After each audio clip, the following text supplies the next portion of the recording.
Boa noite a todos, sejam muito bem-vindos ao nosso Centro Espírita Allan Kardec de Ariquemes. Que Jesus esteja no coração de todos nós. E hoje esperamos que todos nós possamos aprimorar o nosso olhar acerca do Evangelho segundo o Espiritismo, acerca dos princípios doutrinários da doutrina espírita. Todos nós, quando temos saudade de um ente querido, nós buscamos recordá-lo, relembrá-lo, através das fotografias, do vídeo, de uma carta. E quando temos saudade de dialogar com Jesus, nós buscamos as suas palavras no Evangelho segundo o Espiritismo, buscando ler, reler as suas parábolas, seus ensinamentos, as suas passagens, buscando, através do Espiritismo, o aprimoramento moral, intelectual, sempre à luz da racionalidade. Porque o Espiritismo nos provê da oportunidade de crescermos embasado em uma fé raciocinada.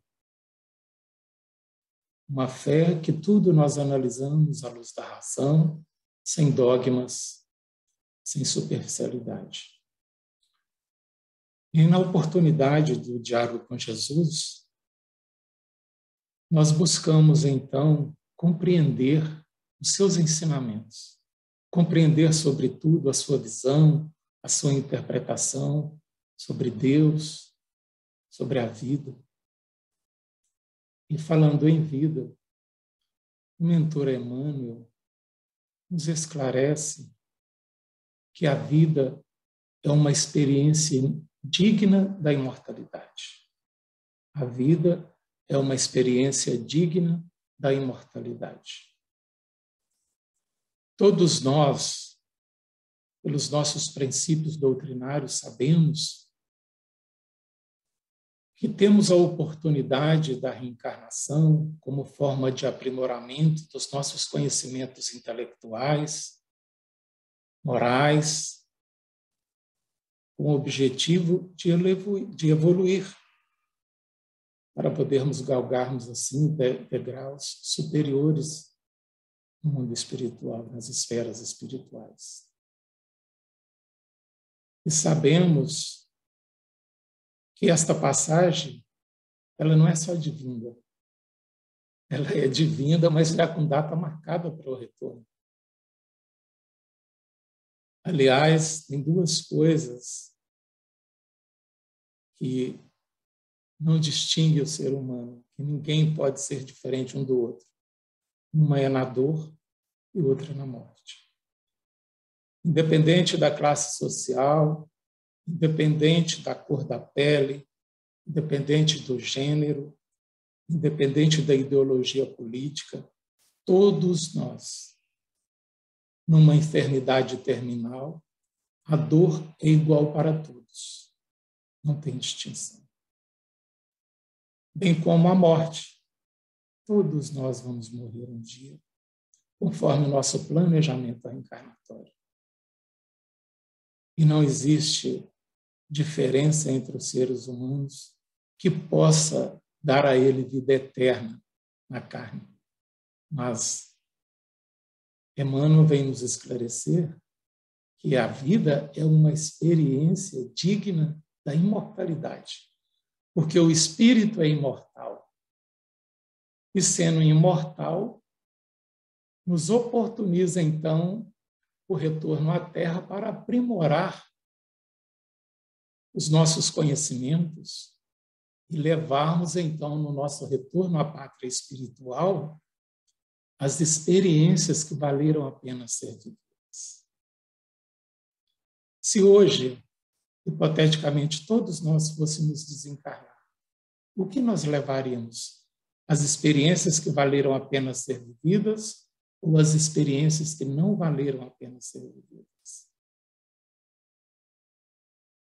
Se levarmos somente as experiências que valeram a pena ser vividas, E se forem muitas, com certeza nós estaremos aí começando a abrir a nossa porta para a vida eterna. Mas se apegarmos às experiências que não valeram a pena ser vividas, com certeza teremos que retornar ainda muitas vezes. Porque Jesus nos diz no Evangelho de João, ele diz o seguinte: as minhas palavras são palavras de vida eterna. Porque no ensino de Jesus, nós temos aquelas experiências que vale a pena ser vividas. As parábolas, as passagens de Jesus, talvez já tenha ouvido, todos nós temos ouvido várias vezes, mas cada vez que lemos o Evangelho, nós temos uma nova visão, novas experiências, novos aprendizados, porque cada vez que nós aprimoramos tanto o nosso conhecimento intelectual e evolução moral, nós temos uma visão diferente e diferente para melhor das passagens do Evangelho. Apesar de ser uma lição de Jesus Cristo há 2000 anos atrás, como podemos chamar essas lições de antiga se ele é uma lição de vida eterna? Se essas lições, elas são de vida eterna. Se as lições de Jesus são de vida eterna, como é que elas podem envelhecer? Elas não envelhecem. Nós é que, às vezes, temos um olhar diferente. A nossa forma de ver, às vezes, é diferente. E hoje, eu convido a todos a renovar esse olhar, a renovar os sentimentos, deixar que o Mestre ensine a todos nós riquezas e tesouro da sua passagem maravilhosa aqui para nós, nos oportunizando encontrar o caminho da libertação, o caminho da evolução. E para isso, nós vamos então,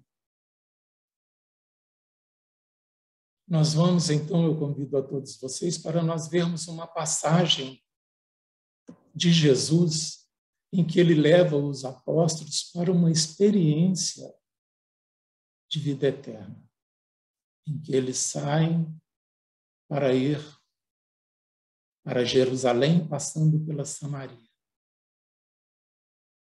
E para entendermos melhor todo esse contexto, o mestre Allan Kardec nos diz o seguinte no Evangelho segundo o Espiritismo, em Notícias Históricas. Os samaritanos estiveram quase constantemente em guerra com os reis de Judá, aversão profunda, datando da época da separação. Perpetuou-se entre os dois povos que evitavam todas as relações recíprocas. O povo hebreu, na realidade, eles viveram uma época muito boa, uma época áurea, a época do rei Davi e do rei Salomão. Mas com a morte do rei Salomão, houve uma cisão. Os 12 estados do povo hebreu, as 12 tribos, se dividiram. A divisão de Israel se deu, então, 10 tribos do norte, em que teve o reino de Samaria, que fundou a capital de Samaria. E 2 tribos no sul, que seria o reino de Judá, que fundaram, então, a capital de Jerusalém.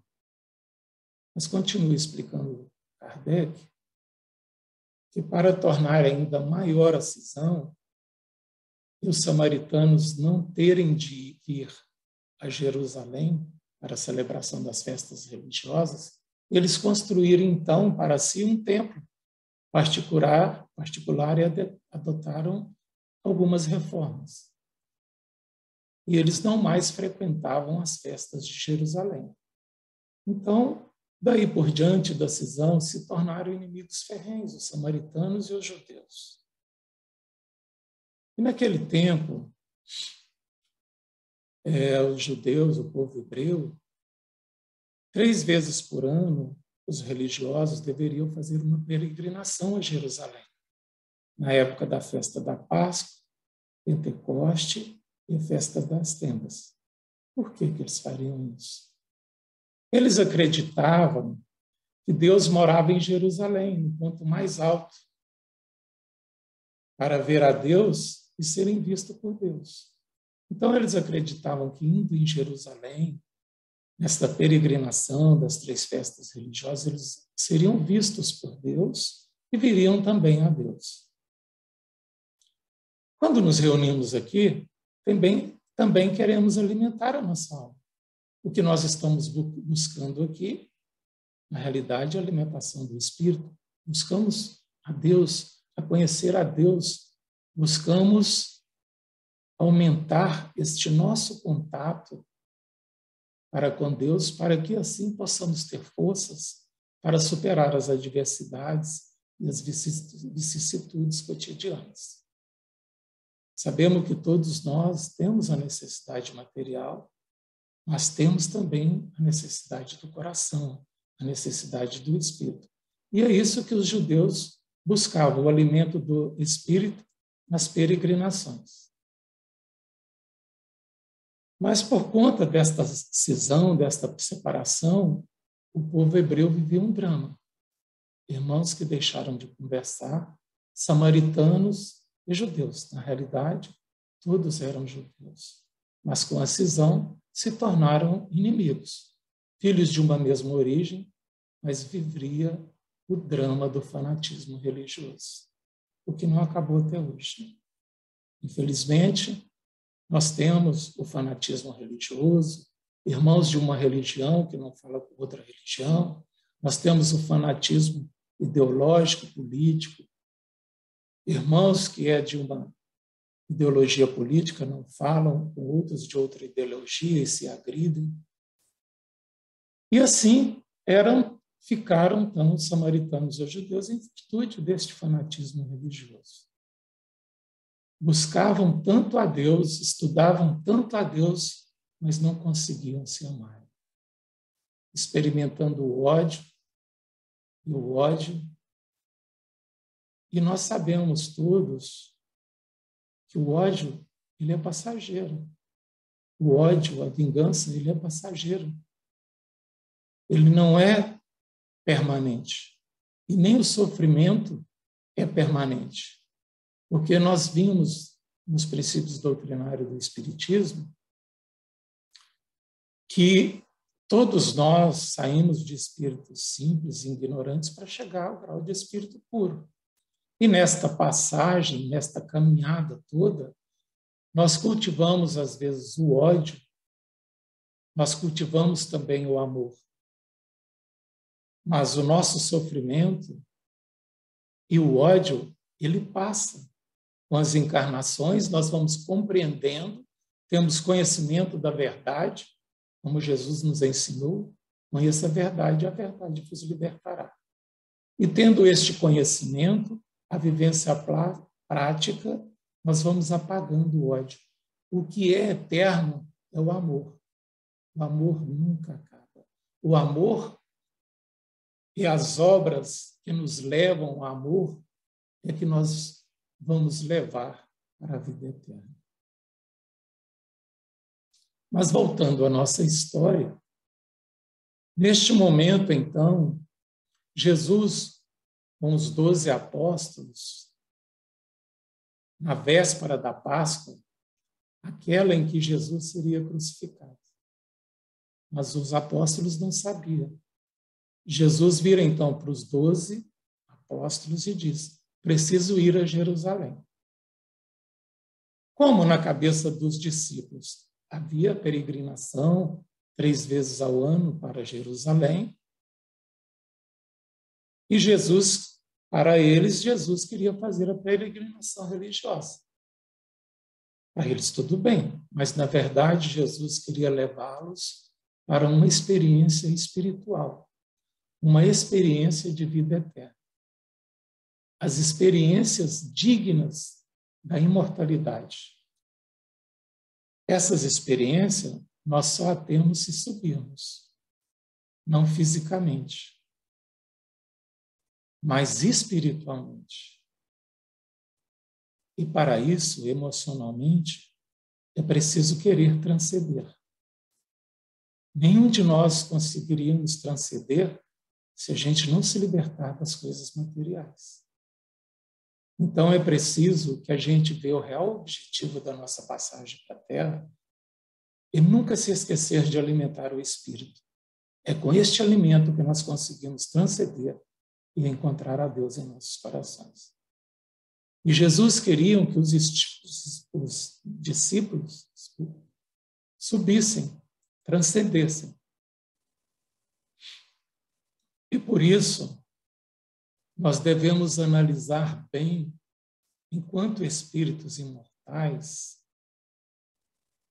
se nós queremos levar para a nossa vida, ao retorno à pátria espiritual, aquilo que vale realmente a pena ser vivido. Será o que nós estamos presos hoje? Cada um faça uma reflexão íntima neste momento. Será o que nós estamos presos hoje é o que vale a pena ser vivido ou o que não vale a pena ser vivido? Porque todos nós, quando sabemos que vamos partir, nós valorizamos diferentemente as coisas. Nós vemos nos relatos das pessoas que estão prestes ao desencarne, que eles mudam seus valores. Eles buscam o quê? Busca a reconciliação, busca perdoar, busca ser perdoado.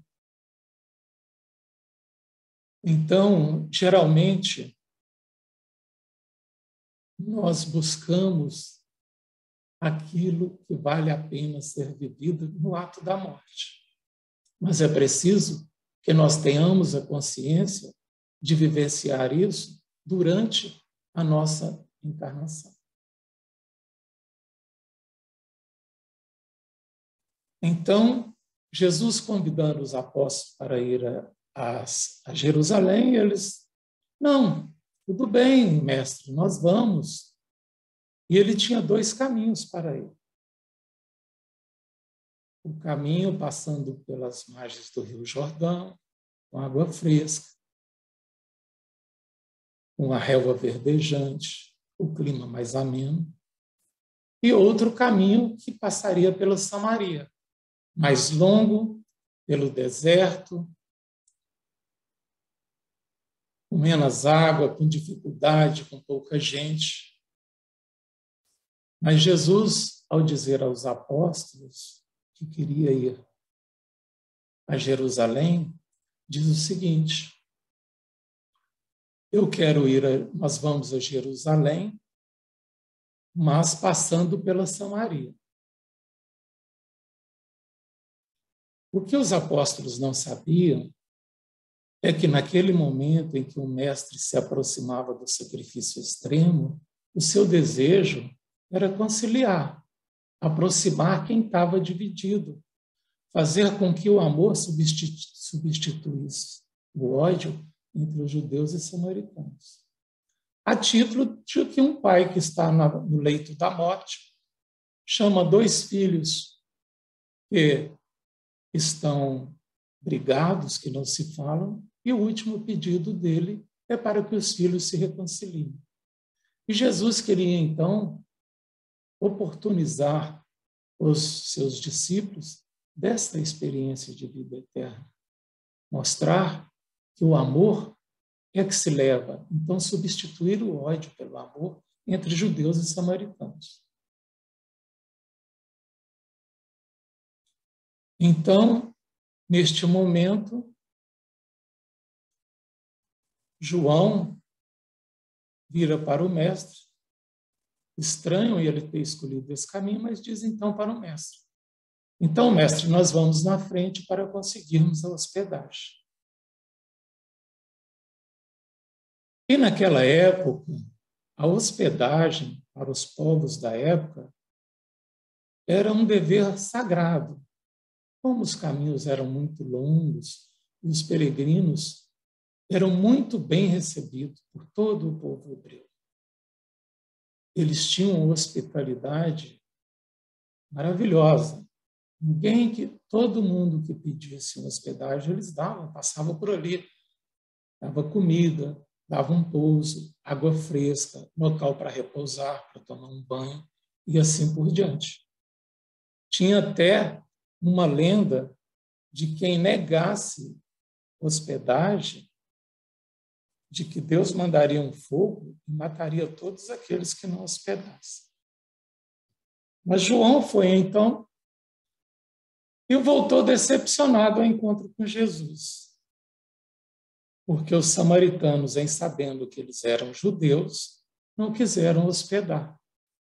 E João diz, então, para Jesus, Senhor, se eu quero que eu peça a Deus para queimar todos os samaritanos, para queimar toda a Samaria.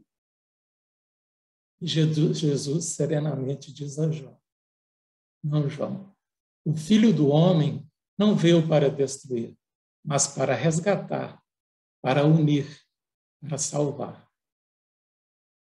Quem não gosta, destrói. Quem ama, salva.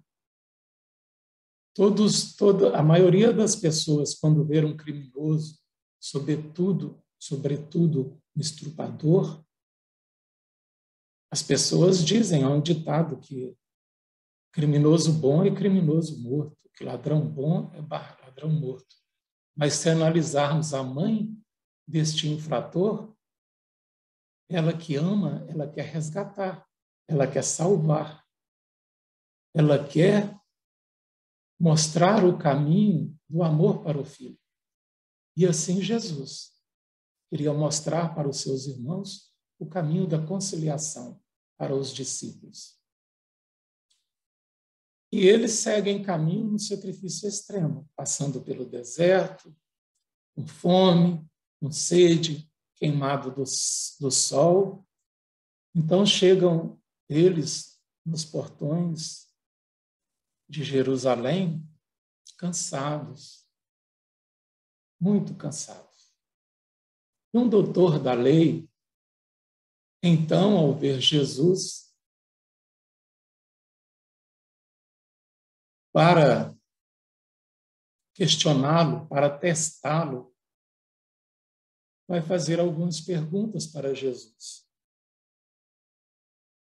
Ele, na realidade, ao ver Jesus cansado, os discípulos cansados com sede, ao invés de estender a mão para o amor, dar-lhe água, comida, um local para se banharem, para descansar um pouco, não. Os doutores da lei, como era implicado com Jesus, queria testá-lo, na expectativa de que, se Jesus falasse qualquer coisa que fugisse ao Pentateuco Moisés, eles poderiam prendê-lo. Então, ele pergunta a Jesus, mestre, o que devo fazer para possuir a vida eterna? É uma pergunta, assim por dizer, sofisticada, porque só os conhecedores da lei fariam esse tipo de pergunta. Porque, na época, os doutores da lei, eles ficavam dias e dias estudando, discutindo o que é preciso para viver num mundo de bem e de amor. Eles já sabiam, naquela época, que estava por vir um mundo melhor, um mundo de amor, um mundo de paz, onde haveria só pessoas de bem, onde as pessoas se amariam. Seria para nós hoje o nosso mundo tão esperado de regeneração. Todos nós sabemos que o planeta está passando por um processo de transição, de expiação e prova para um mundo de regeneração. Então, nessas discussões, eles ficavam discutindo como fazer para herdarmos, então, esta vida eterna, esta vida melhor. E algumas escolas discutiam, ensinavam e discutiam. Algumas escolas chegaram ao entendimento de que, para herdar este mundo melhor, eles teriam que seguir 613 mandamentos. Pegaram no Pentateuco os 10 mandamentos de Deus, mais 603 mandamentos que existiriam então, no Pentateuco. Outras escolas acreditaram, não, é absurdo, ninguém vai conseguir seguir 613, e reduziram para os 10 mandamentos de Deus.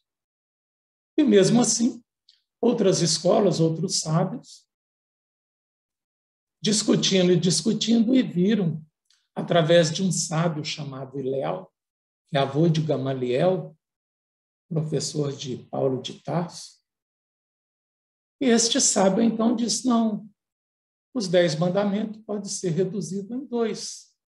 Amar a Deus sobre todas as coisas e ao próximo como a si mesmo. E aí, então, esse doutor da lei, após ter discutido tudo isso, né, ele já sabia a resposta, porque a pergunta dele, na realidade, ele estava querendo brigar com Jesus, ele queria achar uma brecha para mandar prender Jesus. Então, ele pergunta, mestre, o que devo fazer para possuir a vida eterna? Então, Jesus, sabiamente, sabia que se respondesse alguma coisa que fugisse ao Pentateuco, daria guarida para que ele pudesse prejudicar ou mesmo mandar prender Jesus. E Jesus, com a sua sabedoria, responde a ele com uma outra pergunta. Diz a ele, o que é que está escrito na lei? Que é o que lês nela? Ele é tão sábio que ele não fala assim, o que é que lês na lei? O que está escrito. Porque você pode ler de uma forma que seja deturpada da verdade. Aí o doutor da lei já ficou inibido, porque ele não teria, então, como questionar, porque ele iria dar a resposta. Então o doutor da lei responde, amarás o Senhor teu Deus de todo o coração, de toda a tua alma, com todas as tuas forças e ao teu próximo como a ti mesmo. Ele respondendo isso, Jesus disse a ele então, respondeste muito bem, faze isso e viverás a vida eterna. O que é amar a Deus de todo o coração? Nós precisamos entender para podermos saber quais são as nossas obrigações, quais são os nossos compromissos, quais são os nossos deveres, para podermos também possuir a vida eterna. Então, é preciso que a gente entenda o que é amar a Deus de todo o coração, de toda a alma, com todas as tuas forças.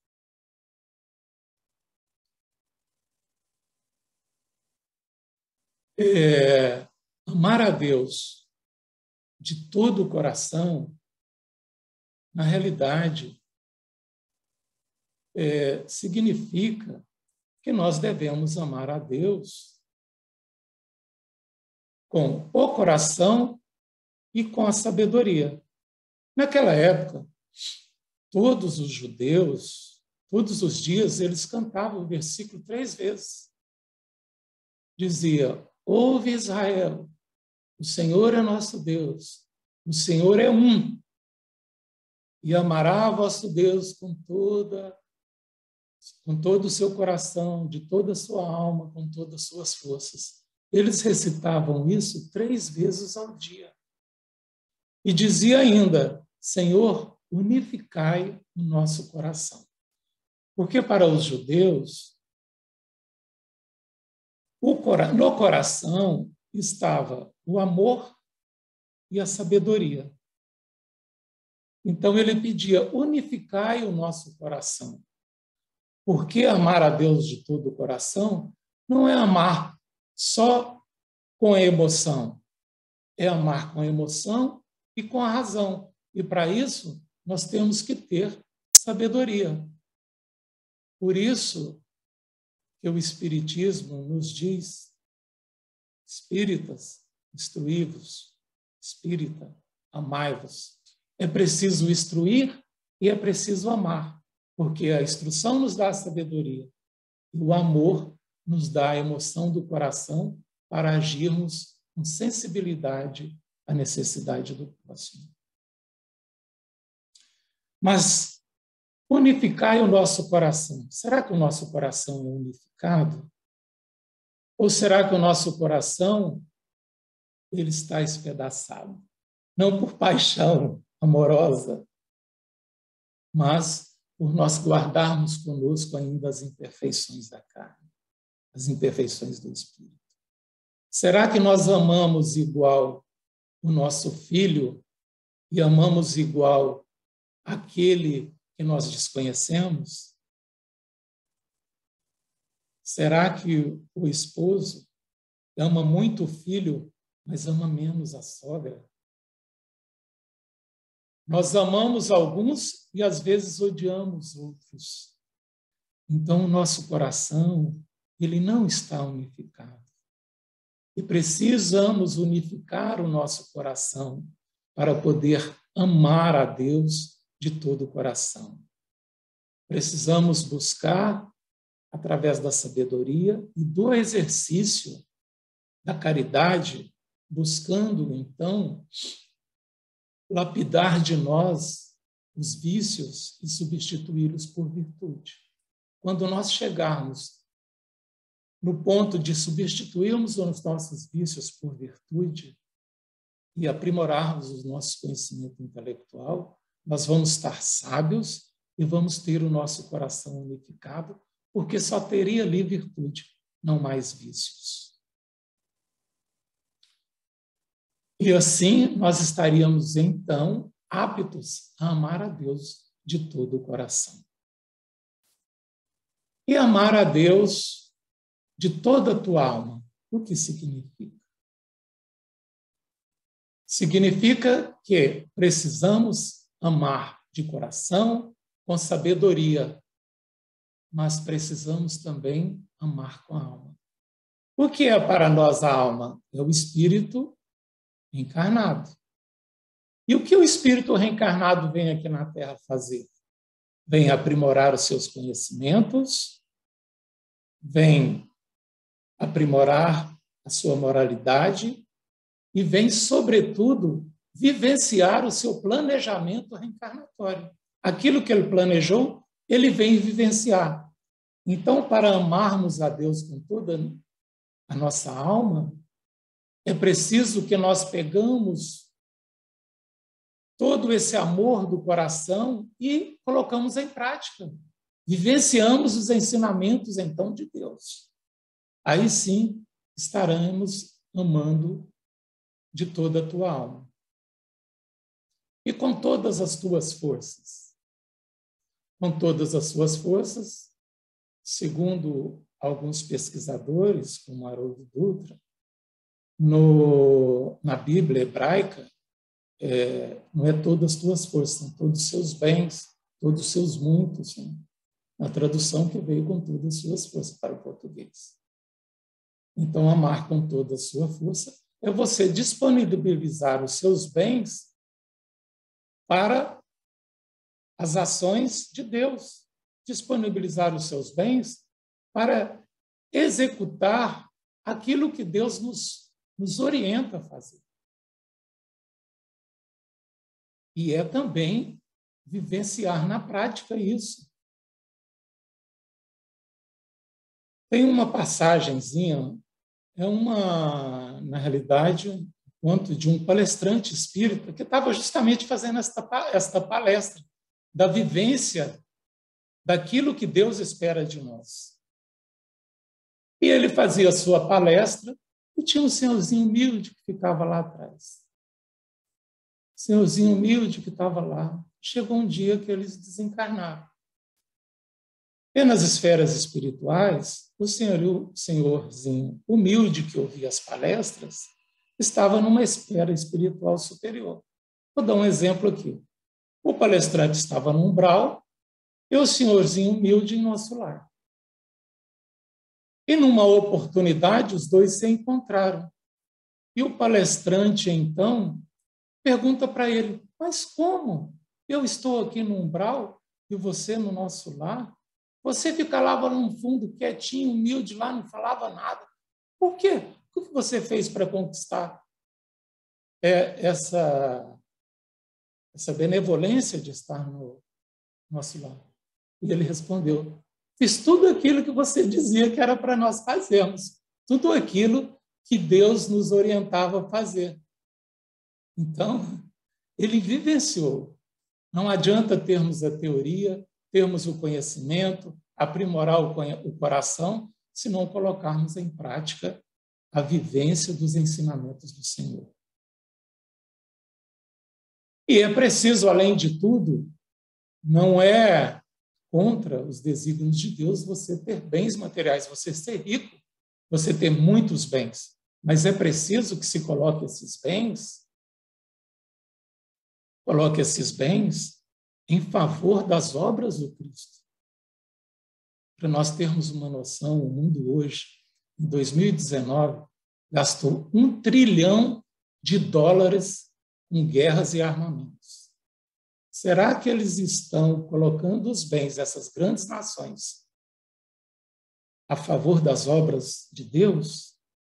Se pegarmos $1,9 trilhões, com certeza vacinaria todo mundo, sobretudo os países emergentes, como a África, o próprio Brasil, que é um país emergente.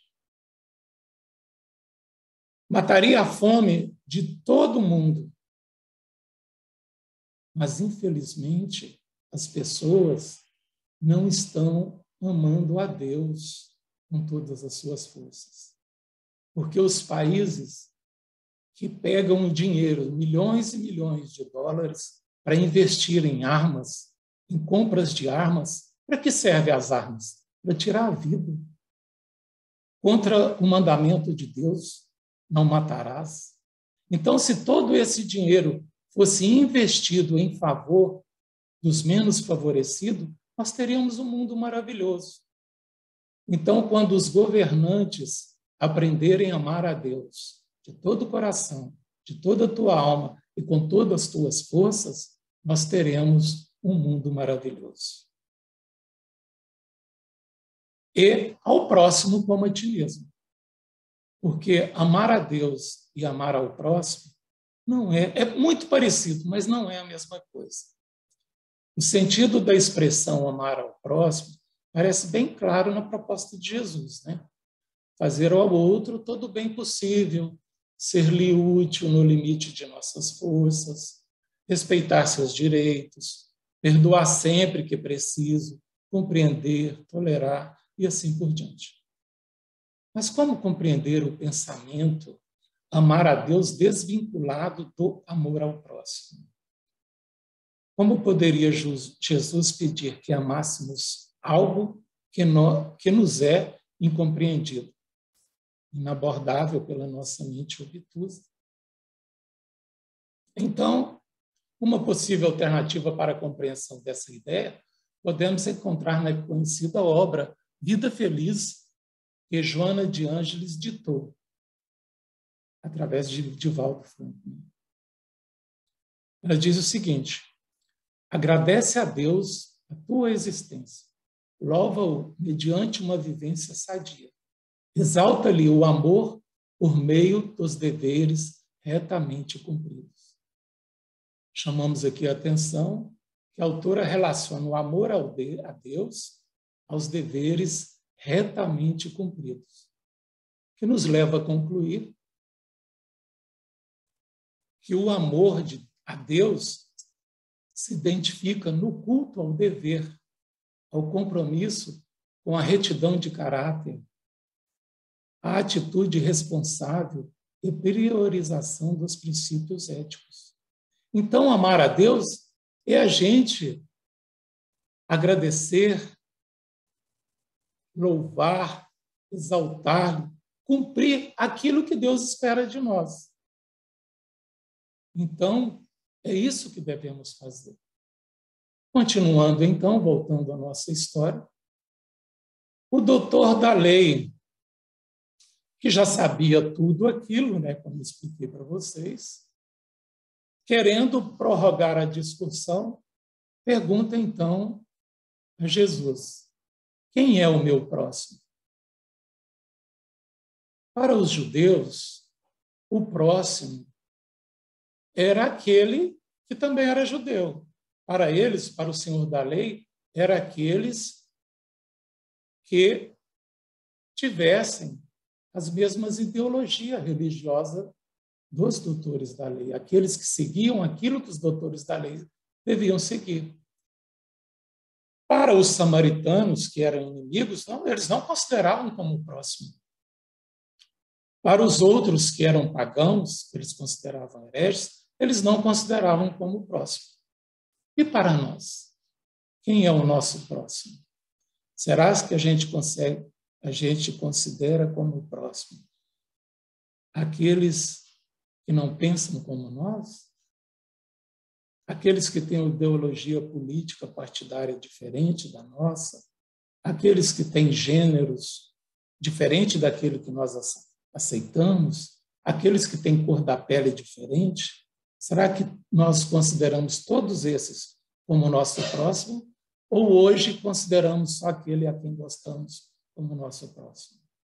E hoje a gente ajuda só aqueles a quem gostamos ou ajudamos a todos sem distinção de raça, de credo, de gênero? Então, é preciso que nós nos sintonizamos, porque se quisermos almejar a vida eterna, é preciso que nós tenhamos uma reflexão íntima sobre de quem é o meu próximo. E preciso mudar, então, esse nosso conceito de que o próximo é aquele a quem amamos somente. O próximo nós não podemos ver, nós devemos botar uma venda em nossos olhos e auxiliar todo aquele que nos aparece pedindo ajuda. Se nós ajudarmos a todos que nos aparecem pedindo ajuda, seja uma caridade material, seja uma caridade moral, nós estamos, sim, amando o nosso próximo. Reportando mais uma vez, não adianta termos um conhecimento extraordinário sobre o centro espírita, sobre os princípios doutrinários do espiritismo, se ao sairmos da casa espírita encontramos alguém pedindo ajuda e a gente dá a volta e vai embora. Como nós vamos ver agora nessa resposta de Jesus para o Senhor da lei, que pergunta quem é o meu próximo. Então Jesus diz para ele, fala para ele sobre uma parábola que todos nós conhecemos, que é a parábola do bom samaritano. Mas que cada vez que olhamos essa parábola, cada vez que olhamos os ensinamentos de Jesus, nós temos uma visão diferente. Então Jesus diz ao Senhor da lei: um homem descia de Jerusalém para Jericó, quando caiu nas mãos de assaltantes. Estes lhe tiraram as roupas, espancaram-no e se foram, deixando-o quase morto. Aconteceu estar descendo pela mesma estrada um sacerdote. O sacerdote era também o senhor da lei, era aquele que conhecia toda a lei, era aquele que pregava. Apesar de que o sacerdote fazia todo o seu esforço, né? Mas ele era um senhor da lei. Vamos comparar aqui com um palestrante espírita. Então, continuando, quando viu o homem, passou pelo outro lado. E assim também um levita. O levita era o auxiliar do sacerdote. O levita era aquele, então, que auxiliava nas leis, na legislação, escrevia esse levita. Quando chegou ao lugar e o viu, passou pelo outro lado. Mas um samaritano, estando de viagem, chegou onde se encontrava o homem e, quando viu, teve piedade dele, aproximou-se, enfaixou-lhe as feridas, derramando nelas vinho e óleo. Depois colocou sobre o próprio animal, levou-o para uma hospedaria e cuidou dele. No dia seguinte, deu 2 denários ao hospedeiro e lhe disse: cuide dele. Quando eu voltar, pagarei todas as despesas que você tiver. Então, nós vimos aí que o sacerdote e o levita, que eram conhecedores da lei, não deram a mínima. E eles desciam de Jerusalém para Jericó. Jericó, onde acontecia o comércio. Se eles desciam de Jerusalém para Jericó, eles estavam retornando de uma peregrinação. Seriam como um palestrante sair da casa espírita, encontrar um homem caído precisando da ajuda e dar a volta. Então, o que se esperava dos senhores da lei? O que se esperava daqueles que têm Deus no coração, que têm todo o conhecimento de amar a Deus, aqueles que repetiam 3 vezes ao dia: amai a Deus com todo o seu coração, com toda a tua alma, com todas as suas forças. E repetia isso todos os dias, e ao próximo como a si mesmo. Ele vê ali um próximo caído e dá a volta. Jesus não disse o dia que isso aconteceu, porque, obviamente, pela sua sabedoria, ele quer nos dizer que não tem dia para se praticar a caridade. Todo dia é dia de se praticar a caridade. E não disse também que o homem caído, se ele era samaritano, se ele era judeu, ou o que ele era. Também para nos dar um ensinamento com sua sabedoria, porque devemos ajudar as pessoas sem querer saber de onde ela veio, o que ela é, qual a ideologia dela, qual a religião e assim por diante. Mas o samaritano, obviamente que nesse momento, o senhor da lei, ele estava com a síndrome de avestruz, né? Querendo esconder, porque o sacerdote, o levita, que eram judeus, que tinham todo esse conhecimento, não fizeram nada. Um inimigo deles, que é o samaritano, que eles julgavam herege, que eram pessoas pecadoras e tal, é que faz isso, ele estava altamente envergonhado. E, como eu disse, com a síndrome de avestruz. Então, esse samaritano, ao chegar no local, viu o homem caído, ele agiu com o coração, ele amou a Deus com o coração, ele teve sensibilidade para auxiliar? Teve. Ele desceu, amou com sabedoria? Também, porque ele desceu. O que ele fez primeiro? Passou o vinho para esterilizar as feridas, passou o azeite para melhorar, para balsamizar a dor, e pensou consigo: fiz os primeiros socorros, ele não tendo mais recurso, o que faríamos? O que o SAMU faz quando alguém sofre um acidente? Chega lá, dá os primeiros socorros e leva para o hospital, nos dias de hoje. Então, o que ele fez? Pegou o homem caído, colocou no seu animal, levou para uma hospedaria, pagou as despesas dele e disse ainda: cuide dele, que quando eu voltar, pagarei todas as despesas que você tiver. Então, ele agiu com amor, com sabedoria. Ele amou a Deus com toda a sua alma. Amou porque ele botou em prática os ensinamentos de Deus. Fez uma caridade de pegar tanto uma caridade material como uma caridade moral, porque ele não pagou para alguém fazer, para limpar o homem caído, o homem que tinha sido açoitado. Ele é que fez, ele é que botou a mão na massa. Então, ele fez uma caridade moral. Ele deu consolo àquele homem caído. Ele amou a Deus com todas as suas forças, com todos os seus bens. Amou, porque ele pegou os seus bens, uma pessoa que ele não conhecia, ele não perguntou para o homem caído de onde ele veio, ele não perguntou nada. Ele simplesmente pegou os seus recursos que tinha, pagou a hospedaria e amou ao próximo. Amou ao próximo. Vamos fazer uma pequena reflexão de nos colocar no lugar desses personagens. Alguns se colocam no lugar do doutor da lei, outros no lugar do sacerdote, outros no lugar do levita, outros no lugar do samaritano. Mas Jesus se colocou no lugar do homem caído. Porque o homem caído é aquele, todos nós, quando estivermos caídos, nós vamos ver como próximo aquele que nos dê a mão. Se você estivesse no lugar do homem caído, aparecesse uma pessoa que não é da sua ideologia política, que não é da sua religião, que não tem a mesma cor da pele que a sua. Enfim, uma pessoa que não compactuasse os vossos pensamentos e você tivesse caído, ele desse a mão, você não iria pegar?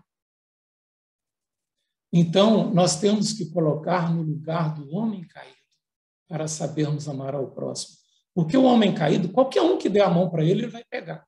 E nós temos que fazer o inverso. Nós temos que, para qualquer um que nos pedir a mão, a gente dá. Independente de quem seja, de onde veio, nós temos que ter alteridade para com as pessoas de outras culturas, com os migrantes, com as pessoas que não têm a mesma ideologia nossa. Nós temos que entendê-los e aceitá-los assim. Temos que ter indulgência, resiliência para passar pelas adversidades sem nos revoltarmos contra Deus. Pois todas essas virtudes e qualidades é que vai abrir o nosso caminho para a vida eterna. Então, após esta passagem, Jesus pergunta, então, para o doutor da lei, que já está ali todo envergonhado, né? E Jesus pergunta, qual destes três você acha que foi o próximo do homem que caiu nas mãos dos assaltantes? E o doutor da lei, ainda com seu orgulho, que ele queria questionar e acabou sendo questionado.